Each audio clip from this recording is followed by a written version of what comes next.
day in my life ng isang bungangerang ina na wala nang ginawa kundi mag-video-video dito sa social media.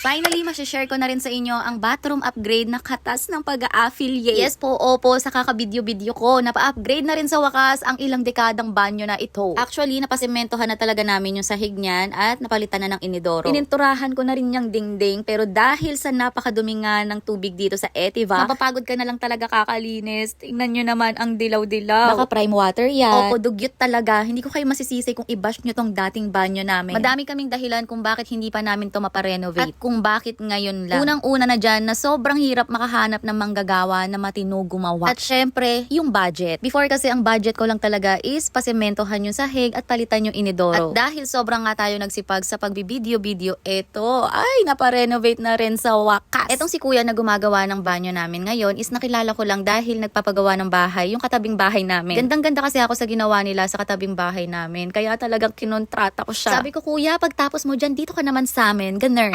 So after ko siya kausapin, araw-araw talaga ako naghahanap ng inspo sa gusto kong gawin sa banyo namin. Matinding desisyon talaga yung nangyari sa utak ko. Isa sa pinag-iisipan ko paano maiwasan yung mga ganyang yellow stain since madumi nga ang tubig dito sa Etiva. Syempre pumasok din sa isip ko na hindi talaga maiiwasan yung mga ganyang yellow stain, watermark, etc. Kasi hindi rin naman ako yung tipo ng tao talaga na araw-araw makakapaglinis kasi nga syempre video-video tayo, diba, para kumita. Hanggang sa nakita ko na pwede pala yung ganitong wall sa banyo. Kasi usually nakikita natin to sa mga coffee shop, diba? So naisip ko, why not magkape sa banyo?